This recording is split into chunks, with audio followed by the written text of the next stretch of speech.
preocupem. Tá, foi. Então, como eu falei ontem, no caso, na aula passada, a gente resolveu fazer uma revisão para vocês para o simulado que vai ter semana que vem. Então, hoje, o que a gente vai fazer é dar uma passada, assim, uma revisada em cinemática e em dinâmica, já que faz um tempinho que a gente já passou por esses conteúdos. A gente vai ver, assim, mais a parte dos conceitos básicos, porque também tem muita matéria pra gente cobrir numa aula só de revisão e ainda tem a próxima aula pro resto ainda. Então, o que a gente vai fazer hoje mais é dar uma reforçada nos conceitos básicos, assim. A aula de ontem já tá no YouTube, se tu quiser dar uma olhada. Daí, a gente vai revisar os conceitos básicos, as equações mais importantes, assim, porque também eu não tenho tempo de passar todos os casos particulares hoje, assim. Então, vamos lá, né? Vamos primeiro fazer uma revisãozinha de cinemática. Se vocês lembram aqui das grandezas escalares vetoriais, que é um conceito importante porque ele nos diz que tipo de coisa descreve o quê. E é muito importante a gente separar bem o que é um vetor e o que é um escalar, principalmente as coisas de posição, deslocamento, coisas assim. Porque às vezes as equações usam uma coisa e não dá pra trocar, assim. Então tem que prestar atenção. Os escalares, a gente só precisa do valor, que é a intensidade ou módulo, pra gente descrever. Exemplos, tempo, que é só um número que vai passando, vai aumentando. Temperatura, que é uma propriedade do corpo, não é como se a temperatura apontasse para algum lugar. O comprimento é um escalar. Detalhe, comprimento não posição, certo? O comprimento é só o tamanho do vetor, no caso. A massa, que também é uma propriedade de um corpo. E a energia, que também vocês já viram, a Cíntia passou para vocês, que também é uma propriedade. Os vetores, na verdade, o que eles descrevem é o que acontece com os corpos que têm essas propriedades aqui. E daí, nesse caso, é importante a gente perguntar, tá, mas para onde que a gente está indo? Se tu tem uma posição em relação a um referencial, tu não pode dizer, eu tô a 1 quilômetro de distância de tal lugar. Tu tem que dizer, eu tô a 1 quilômetro ao norte de tal lugar, porque senão tu não sabe onde tu tá. A velocidade, que é sempre importante saber para onde que a gente está indo, e a aceleração e a força também, que são quantidades bem importantes. E que, como a gente já viu, quando a gente está somando forças, é importante a gente levar essa natureza vetorial em consideração. A gente vai ver agora as definições básicas das quantidades que estão envolvidas na cinemática. A primeira é a posição, que a gente já mencionou, que é uma unidade vetorial, uma grandeza vetorial, que nos dá a localização de um corpo no espaço a partir de um referencial. Então, o referencial aqui é essa reta demarcada, certo? Essa reta nos está a partir desse ponto aqui, e usando essas unidades, a unidade é o tamanho dessa distância entre as marcações, onde é que eu estou no espaço, certo? No caso, a posição vai ser um vetorzinho que aponta do ponto de referência que a gente tem até o ponto onde a gente está no momento. Em uma dimensão fica bem fácil de ver que a gente vai ter vetores para a esquerda e para a direita, mas em 2 dimensões ou 3 fica mais complicada a situação. Tu pode ter uma posição aqui, uma posição negativa aqui. Se tu tiver 3 dimensões, pode estar em volta Então, a posição é um vetor. A gente mede ele em metros, centímetros, quilômetros, milhas, unidades de comprimento, que são as unidades do referencial que a gente está usando, no caso. Deixa eu ver aqui, Pedro. tá perguntando. Eu não vou revisar tudo. Eu vou revisar os conceitos básicos, assim, que a prova que a gente fez, ela não tá super complicada, assim, ela tá bem conceitual, na verdade. Então é importante que vocês saibam bem, tenham bem em mente as definições, o que significa o quê. Por isso que eu tô revisando mais essa parte. Daí eu vou revisar até MRV na cinemática. E mais leis de Newton e 1 ou 2 casinhos. Né?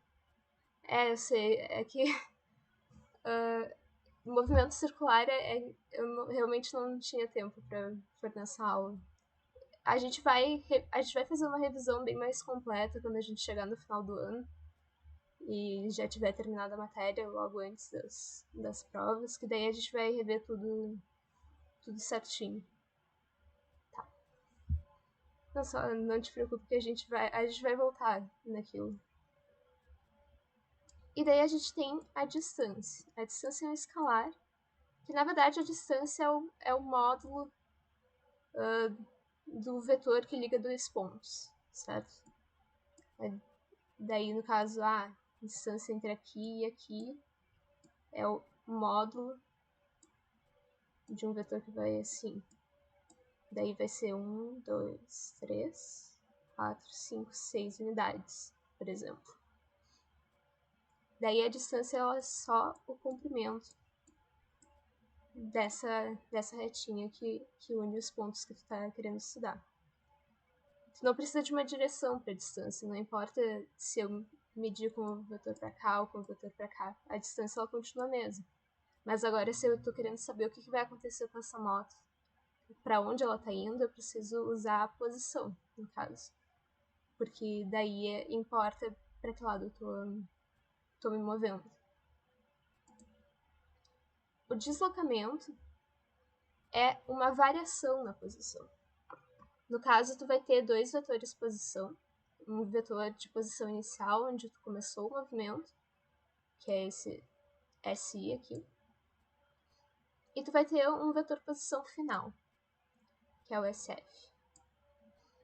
E o deslocamento vai ser a diferença entre eles. Detalhe, é uma diferença vetorial, certo? Então, por exemplo, se eu estivesse trabalhando em 2 dimensões, assim, e SF fosse isso aqui, e SI fosse isso aqui, então o deslocamento seria o vetor que vai do SI para o SF. Seria esse vetor aqui, certo? Não é necessariamente uma soma dos módulos, e é importante a gente prestar atenção nisso. Mas aí o que importa aqui é que a gente vai fazer a diferença entre, ou a soma deles, dependendo se o SI fosse aqui. Então o deslocamento seria esse aqui. Então só tomar cuidado quando vocês estão fazendo as contas, porque o deslocamento ele é vetorial. No caso, o que a gente faz é tratar, isso aqui é -2, isso aqui é 3. A gente dá esse sinal de menos para facilitar as contas. Porque daí o que eu faço é, SF aqui é 3.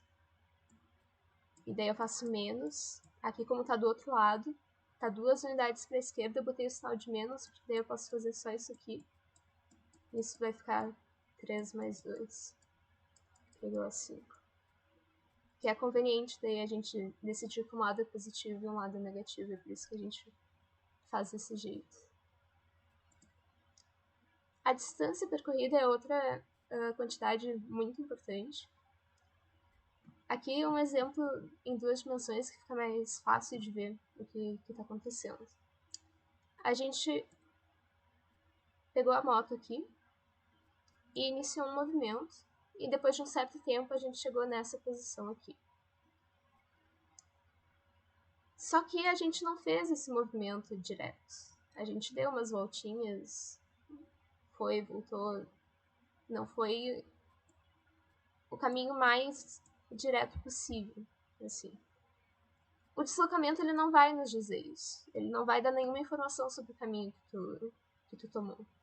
O que vai dar essa informação é a soma dos módulos de cada um dos deslocamentozinhos que tu fez ao longo do tempo, certo? Então a distância vai ser a soma, vai ser o comprimento de toda a trajetória que tu fez. É importante a gente fazer essa distinção, porque, na verdade, na maior parte das vezes, o que importa pra gente é a distância. Por exemplo, se tu tá querendo ir de uma cidade para outra, não importa que elas estão a 30 km de distância se tu pegar o mapa. O que importa é que a estrada que tu tem que pegar tem 50 km de comprimento, certo?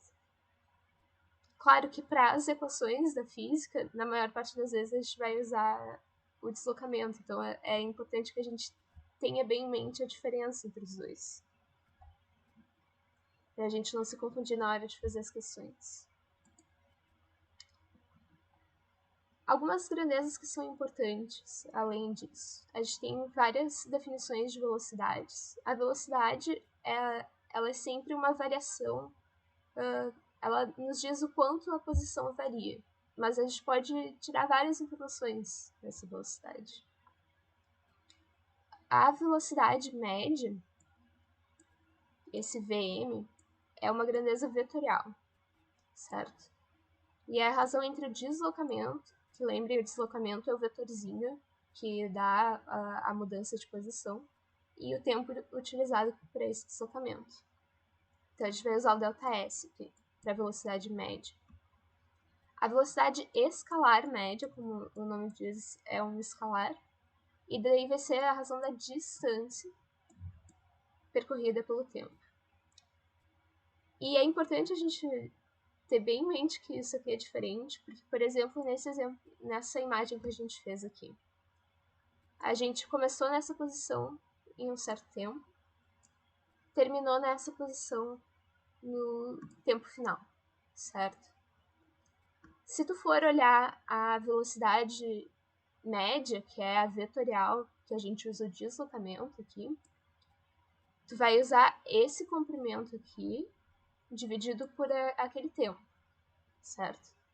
Se tu for usar a velocidade escalar média, tu vai ter toda essa trajetória grande aqui, dividida pelo mesmo tempo. Como tu deu umas voltas que na verdade não contribuíram porque tu estava para onde tu queria chegar, tipo, esse movimento aqui para cima não ajudou tu a chegar nesse ponto. É um movimento meio que desperdiçado, assim. Então, o que vai acontecer é que pensem aqui, o deslocamento ele é bem menor do que a distância que tu percorreu. Então, a velocidade média que tu vai ter em todo aquele intervalo vai ser menor do que a velocidade escalar média. Porque se tu andou, imagine que vocês, sei lá, isso aqui é uma estrada, e vocês estavam andando a 80 km por hora todo esse tempo.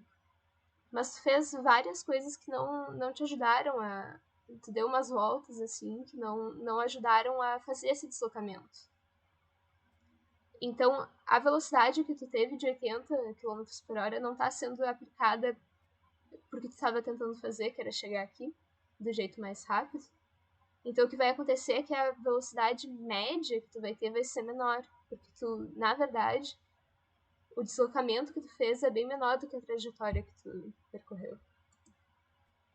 Certo? Então, é bom ter na cabeça que essa diferença ela pode ser bem grande. E lembrando também que as unidades de velocidade aqui é o metros por segundo e o quilômetros por hora.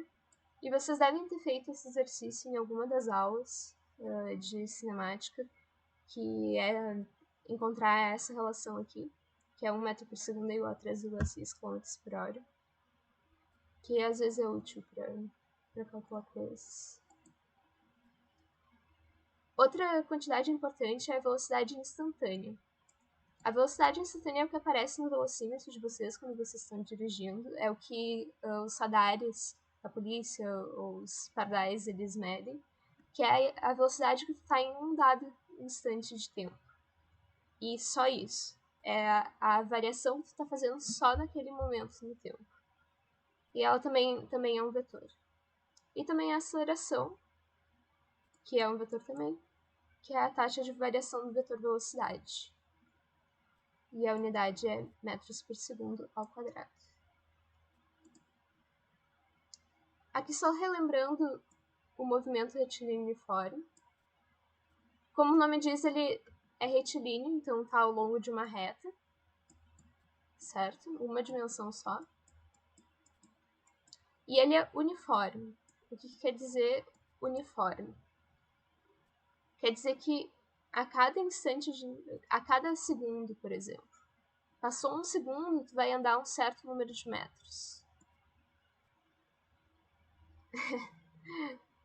Acontece, Pedro. Sim.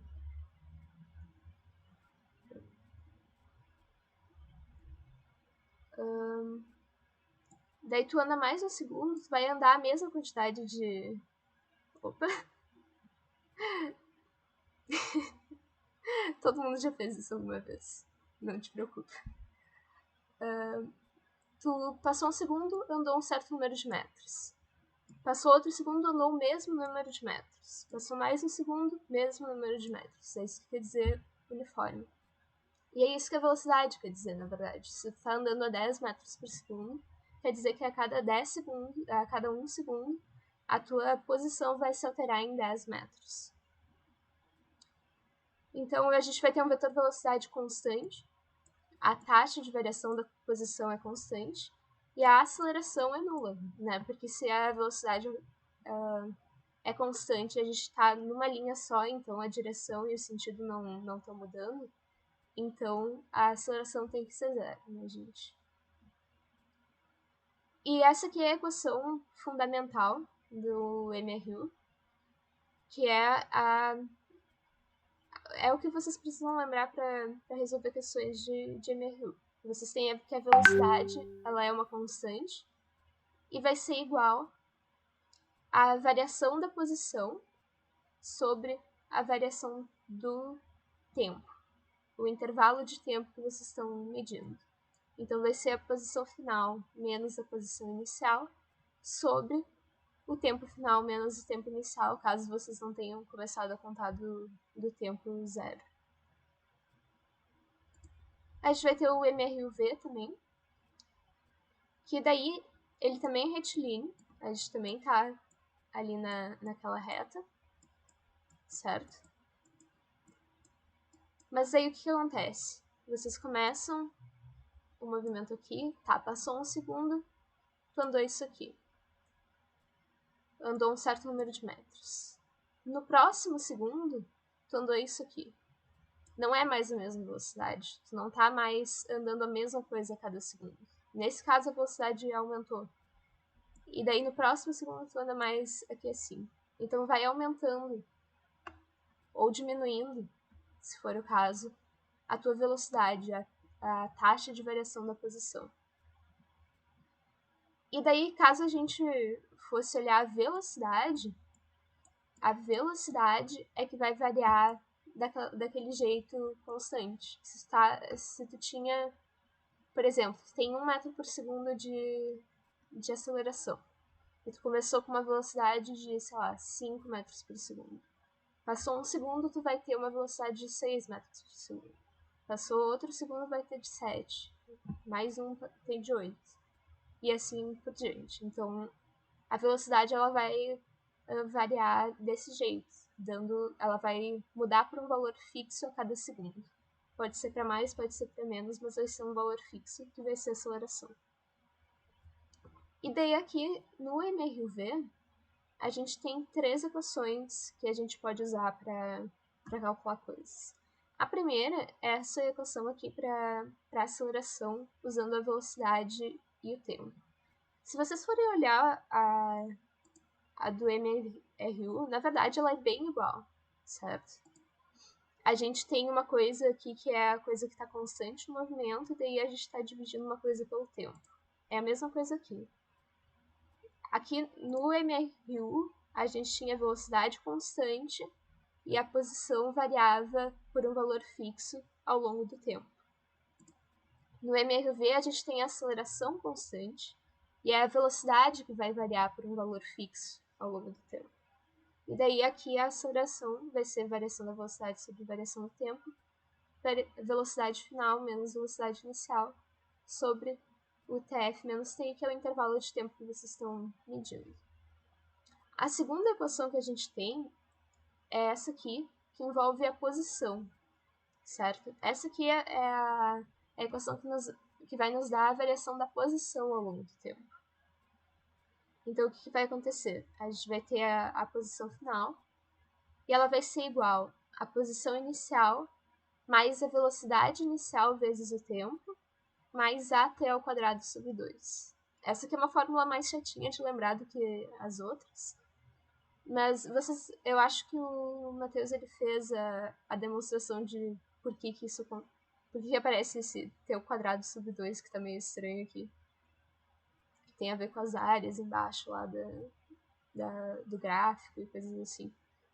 Mas a gente não vai ver isso agora.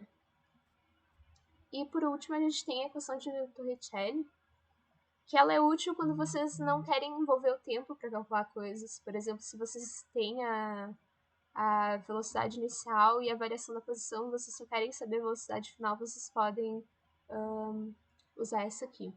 Ela não é tão comum quanto a de cair, quanto as outras, mas às vezes é bom saber. O Pedro Simulado ele vai até a parte de... até o que vocês viram antes de hidrostática, que foi a aula de ontem. Hidrostática não vai cair, tá? Mas todo o resto entra. Daí aqui os gráficos do que acontece com a posição, a velocidade e a aceleração em cada um desses movimentos, o MRU e o MRV. No MRU, a gente vai ter uma aceleração 0, constante, 0, aqui. Como a gente não tem uma variação da velocidade, a aceleração é a variação da velocidade, então a velocidade vai ser uma constante, sempre igual ao longo do tempo. E daí, como a gente tem uma velocidade constante, a cada intervalo de tempo, a gente vai ter uma variação fixa da posição, certo? Então a gente vai ter uma linha reta, ok? No MRV, a gente tem uma aceleração constante, mas diferente de 0. Então a velocidade é que vai ter essa relação aqui de aumentar com o valor, ou diminuir, caso fosse uma aceleração negativa, ao longo do tempo. Então a velocidade vai ser uma reta inclinada. E daí, como a velocidade está aumentando, a gente vai ter, nesse caso aqui, vai ser sempre uma parábola, certo? A variação da posição. No caso, não sei se ficou muito... Eu não fiz a parte negativa para cá, mas seria mais ou menos isso aqui, a variação da posição ao longo do tempo. Vai ser sempre uma parábola, porque se vocês forem olhar essa equação aqui da posição em função do tempo, ela é uma equação quadrática, né? A gente tem um t ao quadrado aqui. Então, aqui a gente vai ter um gráfico de uma parábola, se vocês lembram lá da matemática.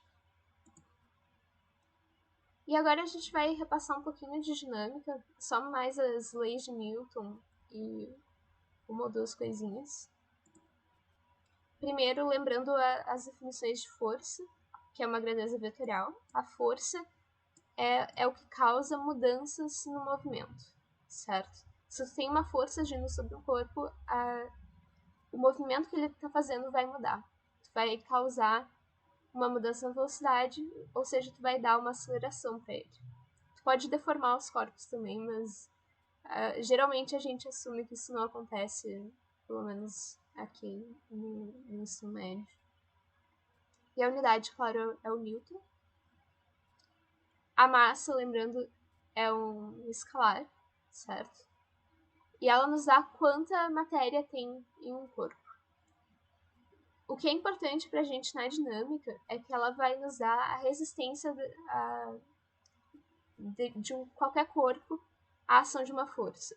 Por exemplo, se tu tem um corpo muito pesado, vai ser muito mais difícil tu dar uma aceleração para ele do que para um corpo leve. E a massa nos diz o quão difícil vai ser isso. E também vai modular a intensidade da força da gravidade, que vocês devem ter visto em gravitação, que tá a massa está envolvida lá na equação para a força gravitacional. E daí as unidades de massa, quilograma e grama é o mais comum, mas tem outras, miligrama, tonelada, coisas assim. E a definição de força resultante, que é a soma vetorial, importante, de todas as forças que estão agindo sobre um corpo, certo? Lembrando, soma vetorial, então a gente vai ter que, por exemplo, se a gente tem um corpo assim, tem uma força para baixo aqui e uma força assim, vocês provavelmente vão ter que decompor essa força em uma componente horizontal e uma componente vertical para conseguir fazer as contas. Então é importante que vocês levem em consideração a natureza vetorial da força para a gente conseguir fazer as questões. A primeira lei de Newton é o princípio da inércia. O que ele nos diz? Ele nos diz que se a gente não fizer nada para um corpo, deixar ele paradinho, assim, nenhuma força agindo sobre ele tá super de boa na dele, ele vai se manter em repouso. Repouso aqui é uma palavra que tem um significado muito específico em física, que quer dizer parado ou com velocidade constante, que é o NRU, certo? E velocidade constante aqui é a velocidade vetorial, certo? Se, por exemplo, a gente tem uma coisa orbitando outra com uma velocidade constante v, isso aqui não é repouso, certo, gente? Porque a direção e o sentido da velocidade tá mudando. Então, o vetor velocidade está mudando. Então, se a gente não tem nenhuma força agindo, ele vai tentar manter o estado em que ele está, seja ele parado, seja ele com uma velocidade constante. Daí aqui tem alguns exemplos. Por exemplo, da tendência de permanecer em movimento, aqui umas bolinhas num carrinho descendo uma lomba, por exemplo. Se tu põe um obstáculo e o carrinho bate, as que estão soltas aqui em cima, como o carrinho estava se movendo com uma certa velocidade, elas vão tender a se manter em movimento, certo? É a mesma coisa que acontece aqui com o menino quando ele freia a bicicleta. Se a bicicleta freia, mas o teu corpo ainda está com a tendência de manter o movimento, tu vai rolar por cima. E não é muito agradável. E a outra tendência de permanecer em repouso, que é o que provavelmente as pessoas pensam inicialmente quando tu fala inércia, que aqui é o exemplo de, tem um copo d'água, um guardanapo e uma moeda em cima. Se tu puxar o guardanapo rápido o suficiente e não tiver muito atrito dele com a moeda, a moeda vai só cair, certo? Ela não vai ser puxada junto com o guardanapo por causa da inércia. A segunda lei de Newton é bem importante, porque é a única que envolve contas dela. É o princípio fundamental da dinâmica, que a gente chama. O que ele diz? Se a gente tem uma força, não nula, no caso, agindo sobre uma certa massa, essa força vai causar uma aceleração nessa massa que tem a mesma direção e o sentido da força que tu tá colocando sobre o corpo. E a intensidade dessa aceleração, quem vai nos dizer é quanta massa a gente tem, certo? Se tu aplica, sei lá, 10 newtons uma coisa com 1 kg de massa, tu vai acelerar ele fácil. Se tu tenta aplicar a mesma força, esses 10 newtons, numa coisa com 100 quilos, tu quase não vai acelerar essa massa. Porque a massa ela nos dá o quão difícil é causar uma aceleração no corpo, certo? E daí, essa lei ela é bem importante aqui, é bom de reparar aqui que é a força resultante, certo? Então, se vocês têm que calcular alguma coisa usando a segunda lei de Newton, primeiro vocês têm que saber qual é a força resultante que está agindo sobre aquele corpo, certo? Porque é a força resultante que vai nos dar a aceleração. E por último, a gente tem a terceira lei de Newton, que é o princípio da ação e da reação, que o que ele diz? Qualquer força que tu aplicar num corpo, qualquer coisa mesmo, se um corpo A exerce uma força no corpo B, tu vai ter uma força de mesmo módulo e direção com sentido contrário que o B vai exercer em A. Por exemplo, aqui, se tu bate duas bolinhas, a força que essa bolinha B aqui está exercendo sobre A vai ser igual à força que A está exercendo sobre B. Mesmo que elas tenham massas diferentes, certo? Elas vão ter a mesma direção, as duas estão aqui na horizontal, o mesmo módulo, exatamente o mesmo módulo, e o sentido delas vai ser oposto. E é importante de reparar que elas não se cancelam, porque elas estão agindo em corpos diferentes. Uma é a força que o A está fazendo no B, então ela está afetando o B. E a outra é a força que o B está fazendo no A, então está afetando o A.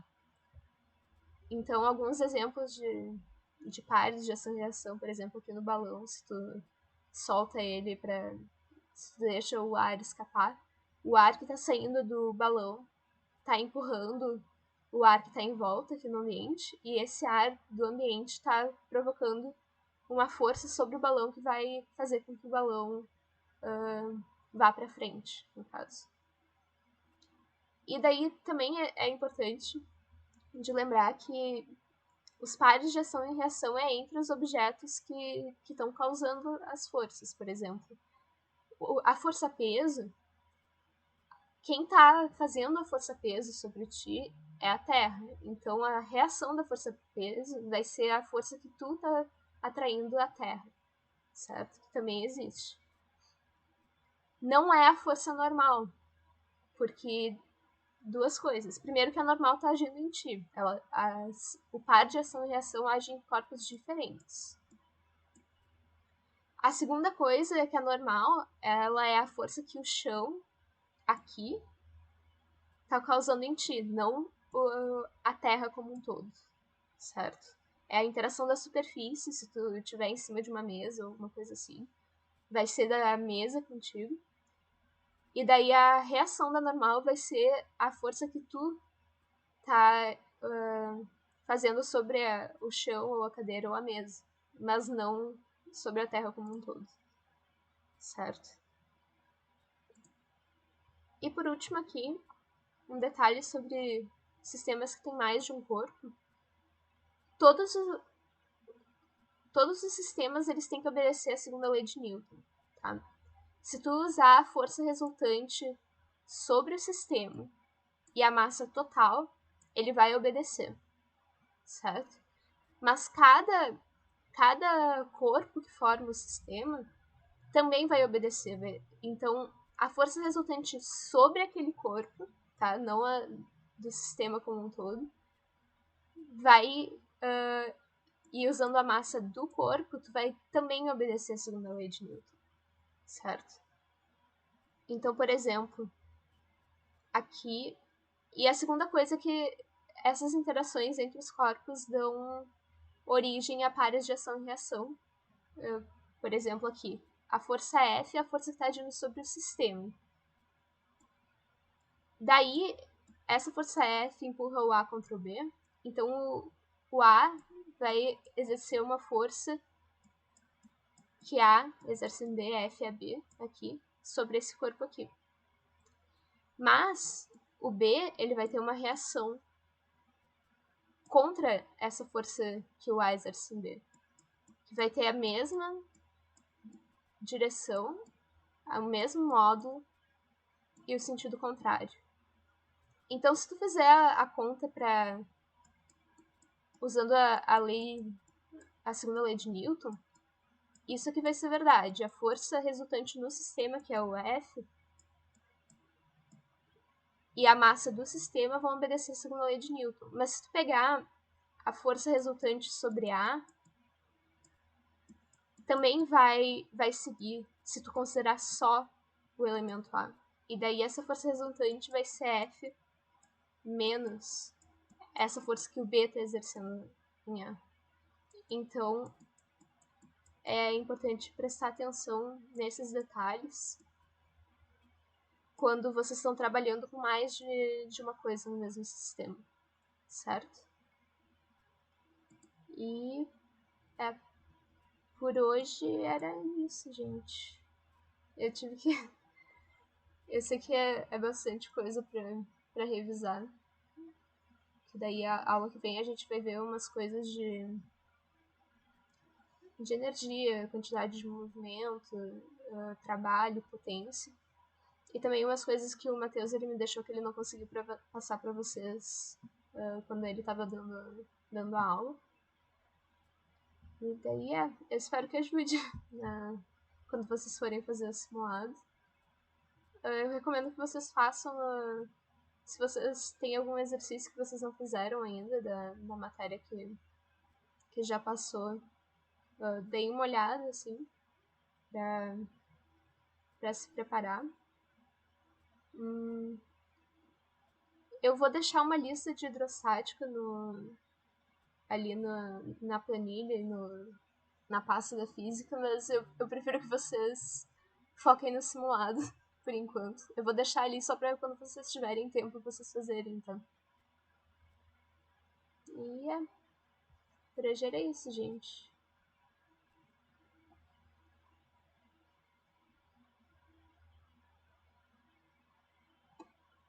Boa noite.